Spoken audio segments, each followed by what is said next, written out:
saya Aulia Ramadhani, NIM 0306212118. Saya dari PGMI 2. Baik, di sini saya akan mereview perkuliahan mengenai motivasi.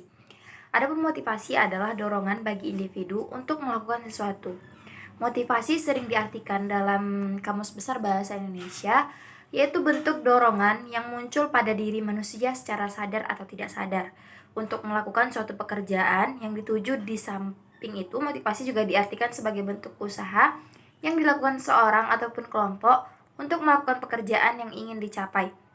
Pada perkuliahan hari ini, membahas mengenai 3 teori motivasi. Pertama, teori klasik, kedua teori Maslow, dan yang terakhir yaitu teori X dan Y.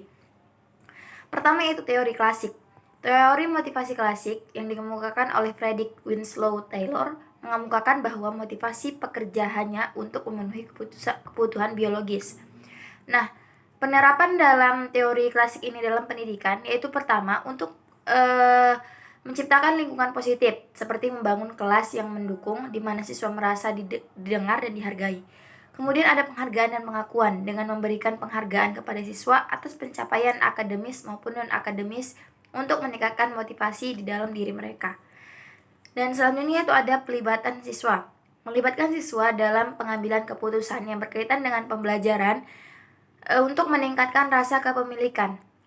Selanjutnya itu ada dukungan emosional. Memberikan dukungan emosional kepada siswa melalui konseling dan bimbingan untuk membantu mereka mengatasi tantangan dengan memahami dan menerapkan prinsip-prinsip.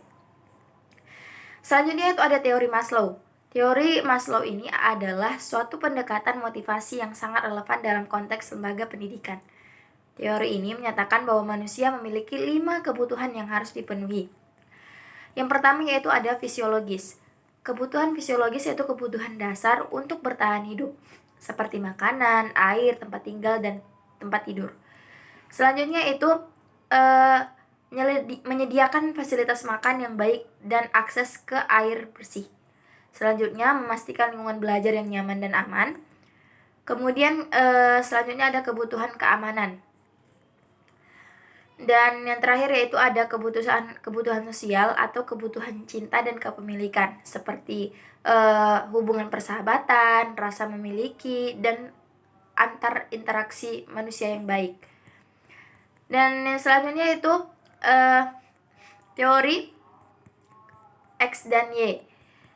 Teori X dan Y ini implementasi motivasi X dan Y dalam lembaga pendidikan dapat dilakukan dengan memahami karakteristik masing-masing teori tersebut. Nah, teori X berasumsi bahwa orang cenderung tidak menyukai pekerjaan mereka, membutuhkan pengawasan yang ketat, dan lebih termotivasi oleh imbalan eksternal.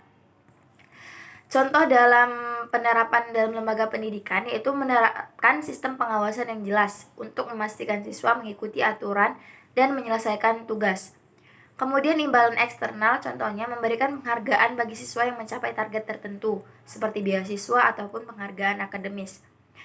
Selanjutnya yaitu teori Y. Teori Y ini berasumsi bahwa orang memiliki motivasi intrinsik dan dapat bekerja dengan baik tanpa pengawasan yang ketat. Implementasinya dalam pendidikan yaitu pertama memberdayakan siswa, seperti memberikan kesempatan siswa untuk memilih proyek atau topik yang mereka minati untuk meningkatkan keterlibatan mereka. Selanjutnya itu kedua ada menciptakan lingkungan yang mendukung, seperti membangun budaya sekolah yang positif di mana siswa merasa aman untuk mengekspresikan ide dan pendapat mereka. Selanjutnya yaitu ada feedback positif, yaitu memberikan umpan balik yang berfokus pada perkembangan dan pencapaian siswa.